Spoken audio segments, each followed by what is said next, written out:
पूजा पाठ, मंत्र जप, ध्यान साधना, इसका किसी को अप्रत्याशित रूप से फल मिलता हुआ दिखाई देता है, किसी को बिल्कुल भी नहीं दिखाई देता। ऐसा क्यों? हमारे आत्मी राधे राधे, जय श्री कृष्ण, नमस्कार। मैं आचार्य पंडित ग्रीस बारोली। गायत्री महामंत्र। ओम भूर्भुवः स्वः तत्सवितुर्वरेण्यं भर्गो देवस्य धीमहि धियो यो नः प्रचोदयात्। मित्रों, बहुत सारे लोगों की शिकायत रहती है कि गुरुजी, हम गायत्री की साधना काफी समय से कर रहे हैं लेकिन हमें फलित नहीं होती है।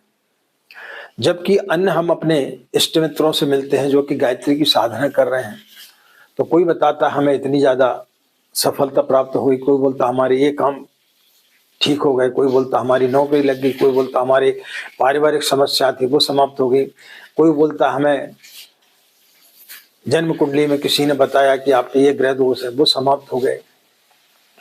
उनसे हमें काफी लाभ हुआ। तो जीवन में कई प्रकार के उनके परिवर्तन भी दिखाई देते हैं, लेकिन कई लोगों को गायत्री मंत्र फलित नहीं होता। उसका कारण क्या है? आज हम दो प्रसंगों के माध्यम से आपको इस बात को समझाने का प्रयास करेंगे, और यदि आप समझ गए तो आप समझ पाएंगे कि आप कहां पर गलती कर रहे हैं और क्यों आपको गायत्री साधना फलित नहीं हो रही है।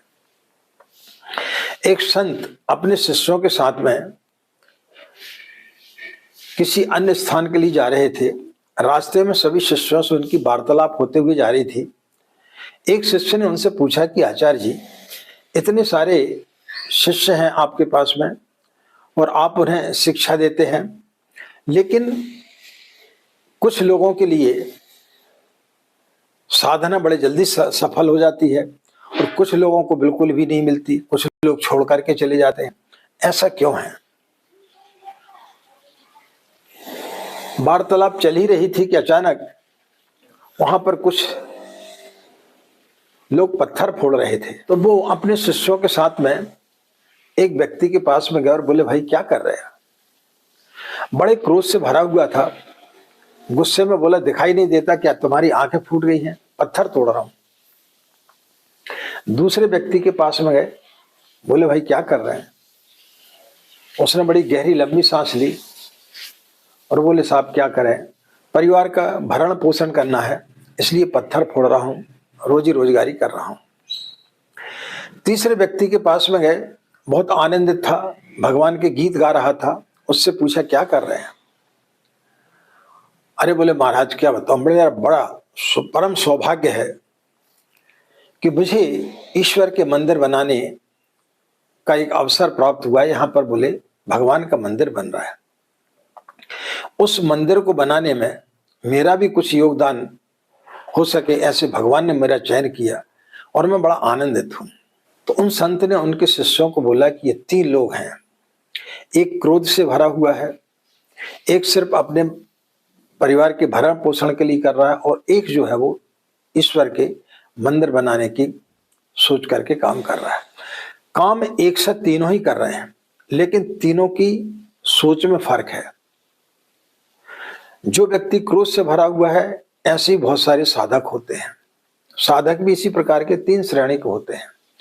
एक जो है जबरदस्ती परिवार के लोग बोलते हैं, अरे पूजा कर लो, पूजा कर लो, पूजा नहीं करता, नास्तिक है, बड़े क्रोध में बैठता है और जैसे तैसे कर लेता है। या किसी ने बता दिया कि ऐसी ऐसी साधना करो, ये काम हो जाएगा, और जब काम नहीं होता तो बड़े गुस्से से भरा रहता है। दूसरा जो साधक होता है वो इस लोभ में करता है कि कहीं शायद कुछ मिल जाए, ईश्वर की कृपा मिल जाए, जिससे कि मेरे घर परिवार का पालन पोषण ठीक से हो सके, कुछ अर्थ की का लाभ हो जाए, कुछ समस्याओं का मेरा समाधान हो जाए। और तीसरा जो है वो सिर्फ भक्ति करता है, वो निस्वार्थ भावना से परमात्मा के पास बैठता है और वो किसी प्रकार की कोई कामना नहीं करता। तो जो तीसरे प्रकार का व्यक्ति होता है वो ईश्वर को पा लेता है। तो आप किस श्रेणी के हैं, आप अपना चिंतन करें, मनन करें कि आप इन तीनों में से कौन सी श्रेणी के हैं और आप किस आधार पर गायत्री की साधना कर रहे हैं।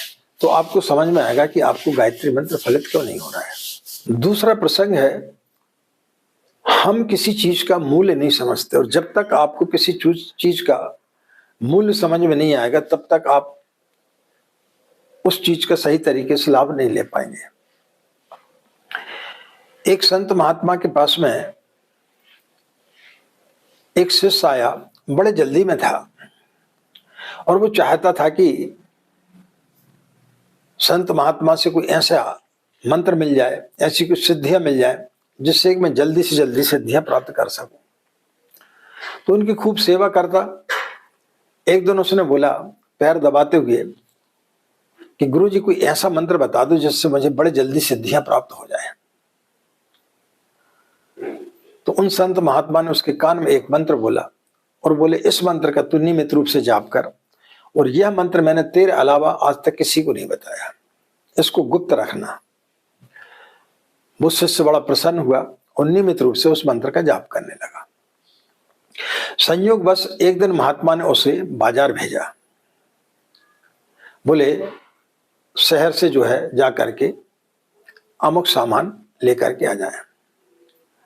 बड़ी प्रसन्नता से वो चला जा रहा था कि अचानक रास्ते में नदी पड़ी। वहां देखा कुछ बच्चे नहा रहे हैं और गायत्री मंत्र का जाप कर रहे हैं।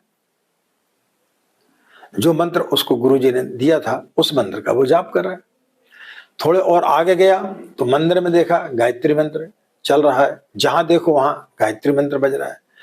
अब तो उसे बड़ा क्रोध आ गया, बोले गुरुजी ने मेरे साथ में छल कर दिया। जो मुझे ये मंत्र बताया था ये मंत्र तो हर कोई जप रहा है। वो लौट करके आया और बड़ा खिन्न था। उसके गुरु ने पूछा, क्या बात है बेटा, बहुत दुखी दिखाई दे रहा है। बोले गुरुजी आप बुरा न माने, आपने मेरे साथ में छल किया है। आप जैसे संत महात्मा को शोभा नहीं देता है। नहीं बताना था कोई मंत्र तो नहीं बताते, लेकिन आपने जो मंत्र बताया वो तो दुनिया जानती है, आप बोले कि तेरे अलावा कोई नहीं जानता। तो वो मुस्कुराया और उसको अपनी पोटली से एक पत्थर निकाल करके दिया, बड़ा चमकीला था। बोले कल तू जाना और इसको बाजार में एक सब्जी वाले से लेकर एक जौहरी के पास तक जाना और सिर्फ इसका मूल्य पूछ करके आना, इसे बेचना नहीं है। ठीक है। दूसरे दिन स्नान आदि करने के पश्चात वो पहुंचा बाजार। एक सब्जी वाले से बोला कि इसकी कीमत क्या है, कितने में खरीदोगे। उसने देखा दाखा, बोले अच्छा है, मेरा बाट भी खो गया है, उसके काम आएगा। उसने बोला कि एक काम करो, बोले 1-2 किलो भट्टे लेके चले जाओ। फिर वो एक अनाज वाले के पास में गया। उसने देखा बड़ा चमकीला पत्थर है, ऐसा कभी देखा नहीं है। तो उसने बोला एक काम करो, 2-3 बोरे जो है आप गेहूं लेकर के चले जाओ। उसको आश्चर्य हुआ कि इसका रेट तो और बढ़ गया। फिर वो कपड़े वाले के पास पहुंचा तो उसने बोला कि 8-10 थान ले जाओ। फिर वो सुनार के पास पहुंचा, उसने भी देखा बड़ा चमकीला पत्थर है, बड़ा अद्वितीय है। तो उसने बोला कि 10-15 लाख के जेवर ले जाओ। अब तो उसका आश्चर्य का ठिकाना नहीं रहा। फिर वो अंत में जौहरी के पास में गया। जौहरी ने देखा, वो समझ गया कि ये तो बहुमूल्य हीरा है।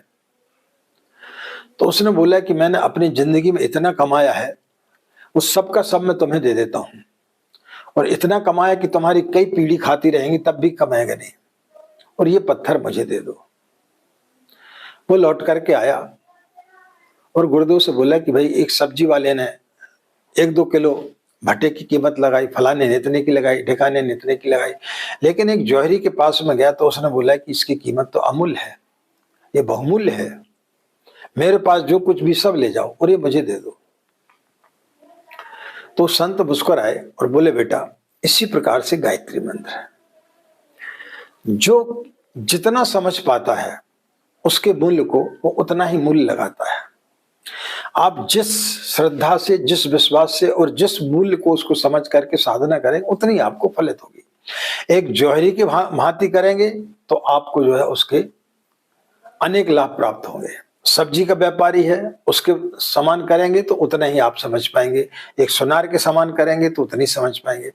तो जितनी आप अपनी पात्रता को विकसित करेंगे और जितनी आप उसकी कीमत समझेंगे, उतना ही मंत्र आपको फलित होगा।